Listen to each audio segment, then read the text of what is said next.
You're listening to the Orisha Wisdom Podcast, Session 15.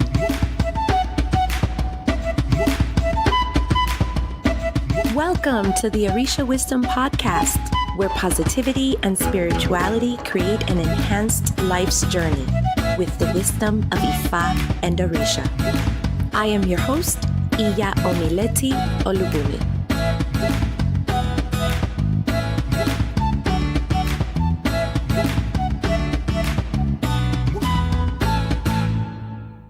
Thank you so much for listening, for being here, for sharing your time with me. I am Iya Omileti, and today's episode is a very important one and very, very dear to my heart. It is one of the biggest questions that I get asked quite often, and it's not just by the newest people.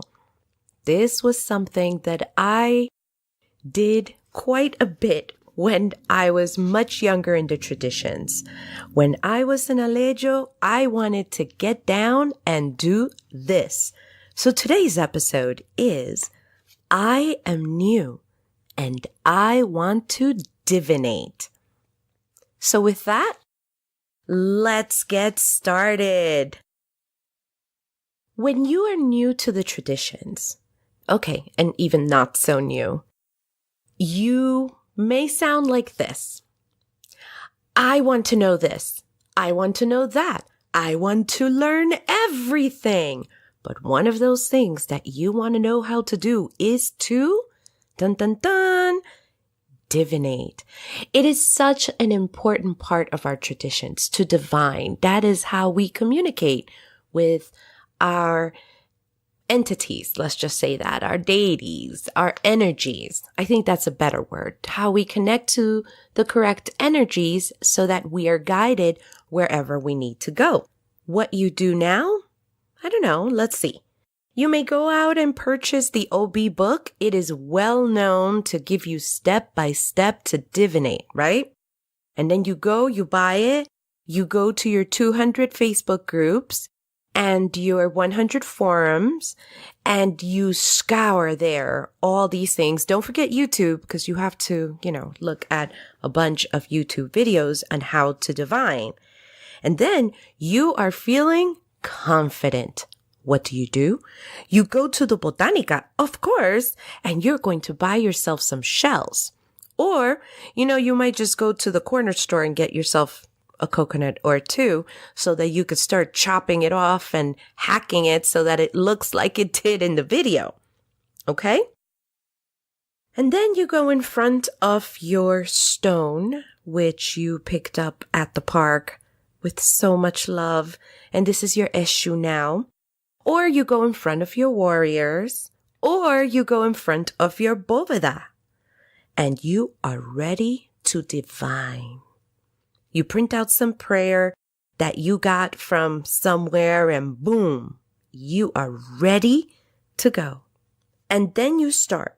Should I go to this place? Should I do this? Do I do this?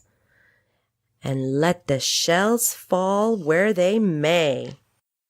Now, you're either happy or upset from your answers. And you will do one of these two things. You will either keep asking, because, you have to get a better answer, or you have to get an answer that you understand, or you just stop. You're like, I don't know. This is it. I can't.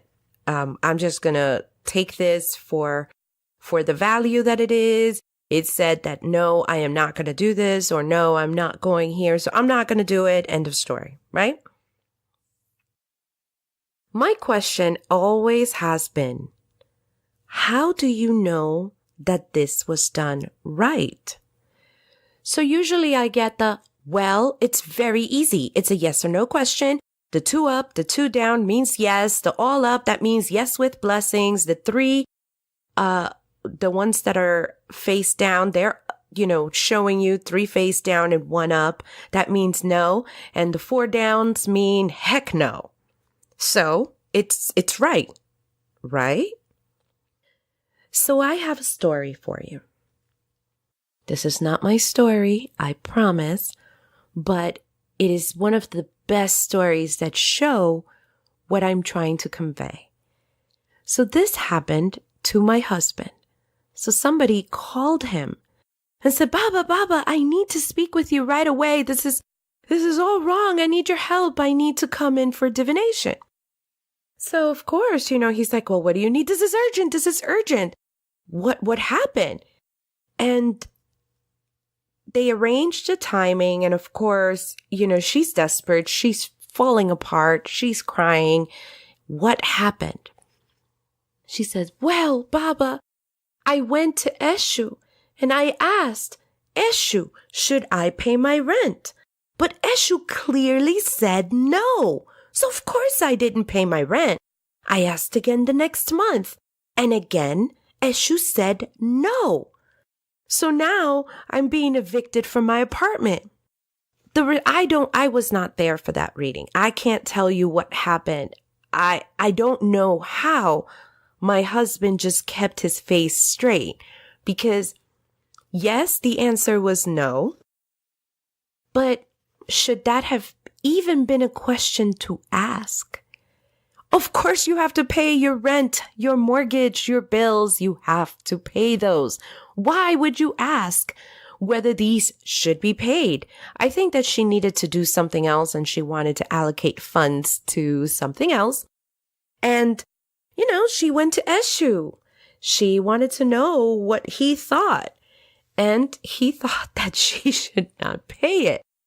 Yes, she got evicted. No, that could not be saved.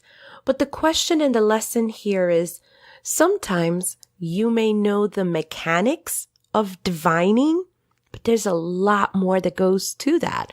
For example, don't ask Eshu for something because something like that, he's going to teach you a lesson. And you may not like the lesson, but you will learn it. But you may not like how it comes about. One of the things that I have to say is that divination takes years to get a good handle on it. I tell folks that I do not divine for other people because it is scary. It's a lot of responsibility to have someone's life, spiritual life in your hands. You have to be really good at your craft. So even to this day, when I divine, if it's something small, like casting for an ademu or something like that, I don't mind doing that by myself. I'm pretty comfortable with doing that. But if it's a full divination session, I want somebody there watching over me and critiquing because there's a lot of things that their experience, there's just no price on that. The things that the elders of our house know, the things that my godmother knows, even in how I'm phrasing the question, the outcome could be completely different. There's a lot of things that happen. There's a lot of dynamics. It's not just throwing the shells and asking a question and that's it. C'est la vie or goodbye and everything is going to be okay. So I have a couple of things. This should be taught under supervision. Divination is definitely not something that you can learn from a book. Having said that, yes, you can learn the dynamics, the mechanics of it. This means that means that. But to really learn it, a book cannot teach you that. Another good thing is which prayers to do before. What happens when a certain odu falls down or when a certain throw happens? What happens? How to ask the questions. Sometimes the how, just the how. And here I'm thinking, I'm a pretty smart cookie. I can ask a question and sometimes they're like, yeah, you need to rephrase that. That is not clear. And I'm like, what do you mean it's not clear? It's in English. Do you want it in Spanish? I could do it in Spanish. But no. Sometimes the way you put those words together and how clear, it has to be so crystal clear that if a yes comes out, this is the avenue that I can take. If a no comes down, this is the avenue that I can take. So you have to be clear and unambiguous. Another thing is you have to know when you are divining when to investigate further and when to just let it go. There are some folks that I have seen with my own 2 eyes that they will continue to cast until the shells fall in a more favorable way for what they're asking for. And what I have learned with that is that sometimes lessons are learned and not the best way that you want. So if you were looking for a yes, should I go to that party? And it was no, no, no, maybe, no, no, no. Finally, and you asked 12 times, and on the 13th, it says yes. And you're like, you see, it said yes, I'm going. We have to kind of think about that. And then there's some areas that you have to investigate a little further to see what can be done. Another good thing is how to end a casting, a divining session. How do you end that? And how to end that session if you are seeking help. So you may be stuck. I know I've been stuck and I'm not perfect. And I've seen other priests who are stuck and they have to seek counsel.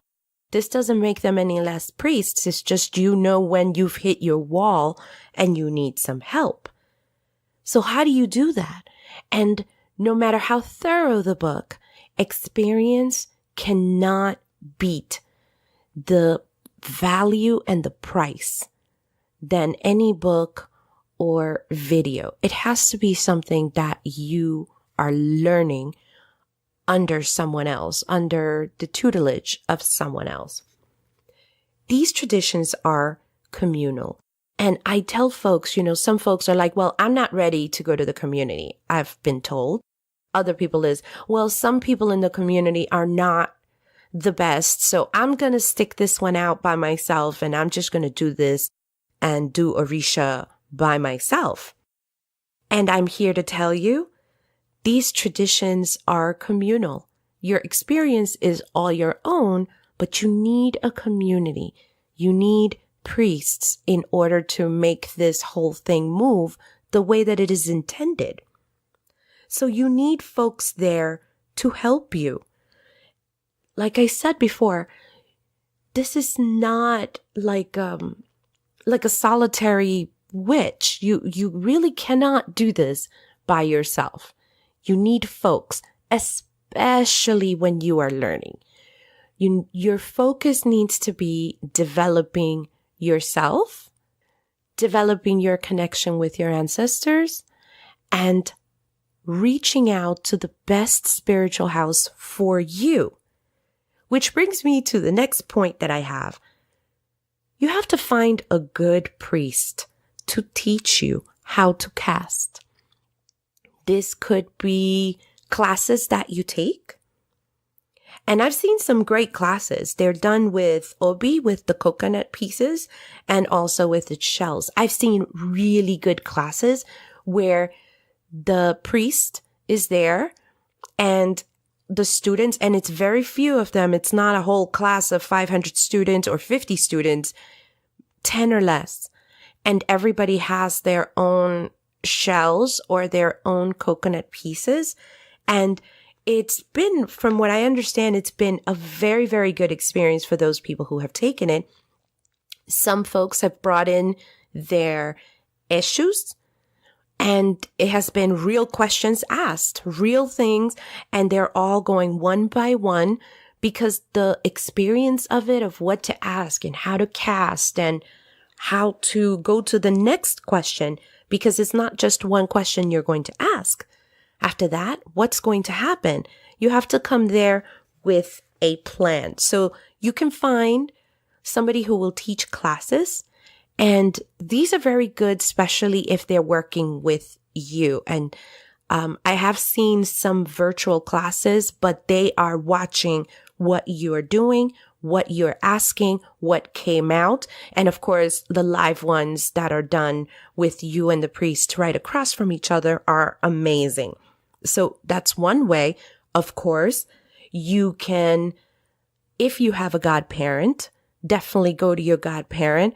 Now, your godparent may not be a good diviner. That's okay. But if you have a godparent, he or she would be able to point you to someone who can teach you. Make it your business to learn that. So especially if you have your warriors, so you can start communicating early. And that takes care of the two best avenues that I have seen to find a priest or work with your godparent to teach you. Another point, please take notes. Just grab a little notebook and just take notes of what happened. Take notes of what you noticed, the question and what happened and what the priest did afterwards. Take notes. They will be so helpful later. This links up to another tip that I have. Observe when others are casting. There is so much to learn. I am pretty lucky that in our house, sometimes a regular divining session just becomes into a class. And sometimes we're like, how did you even come up with that question? Just to hear the elder priests say, well, if this Odun says this and this and that, then, and this fell like this, and this is the Orisha that we're casting, it only makes sense that we go this route. And this is why I say experience trumps everything. It's just the way to go. So observe when others are casting, because there's so much to learn. And with the tip before that, take notes. Please take notes. Now here's another tip. Don't do this in the middle of divination, but wait till later. Ask questions. If you have a question of why did you do that? Or how did you know to ask for this? Or why, whatever whys or whats you want to know about regarding that session, if it's especially not too personal, if it's more of the mechanics of the why, ask questions. If you're working with a really good priest who is a very good teacher and has that ashe, this should not be a problem. Just ask questions. For those of you who have warriors, you want to cast to them. If you want to cast, and I suggest that you start there as well, you should definitely reach out to the priest that did the ceremony so that you could receive your warriors and ask them to teach you how to cast to your warriors. It is their responsibility to teach you anyhow. And this would be a good way for you to start getting, I guess, real life experience on casting. Now, let's talk about casting for Egun. A lot of folks want to do this. A lot of folks have their altars and they want to speak to their Eguns. Please work with a priest. Please, please. I can't stress this one enough. Please. There are so many things that can go wrong here. Okay, I have a good one for you.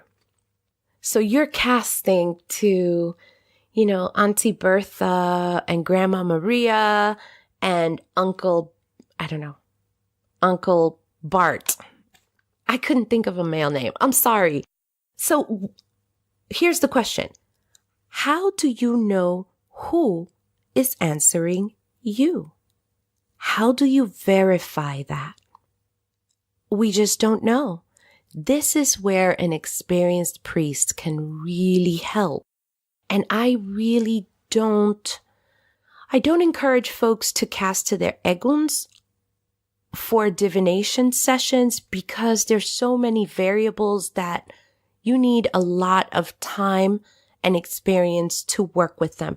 This is an area that we definitely need priests. Not that we can't ask certain things, like small things, but to have full divination sessions, I think the biggest challenge is who is answering you.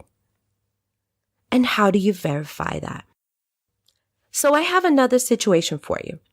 What happens if now a possession takes place?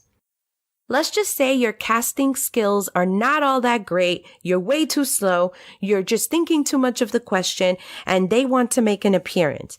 And there's a possession that happens. What's going to happen now? Who is going to take care of you?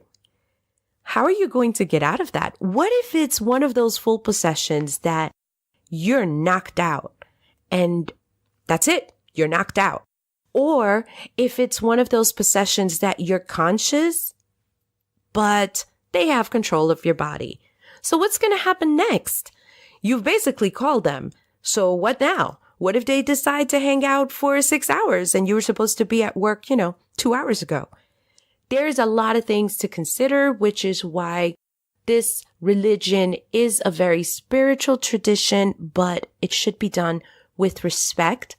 And when it comes to divining, the skills, the experience and the skills are key. I have something else when it comes to Egun. What if it is that Egun that you wanted to speak to? Let's say it's Auntie Bertha. And what if her character was a bit off? Auntie Bertha was really cool at parties, but she used to rob banks on the weekend and kick kittens on the side of the road whenever she saw them. So you are talking to her and she is there. What kind of advice do you think she's really going to give you? Maybe about your finances or about starting an animal shelter. What advice do you really feel she is going to give you?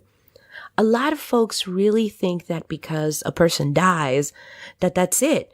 They fly off and there are full enlightenment that happens the moment that the last breath is taken. And the truth is they have their own process to go to.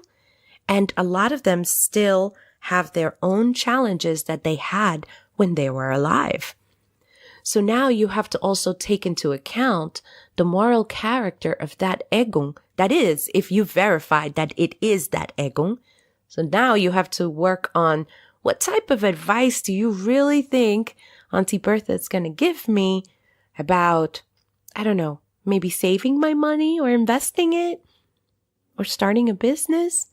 We just don't know. So there's a lot of variables. And this is why I really say, listen, it's great that you want to divinate, but let's try to do it in a way that will give us less grief. The less possible grief, the better.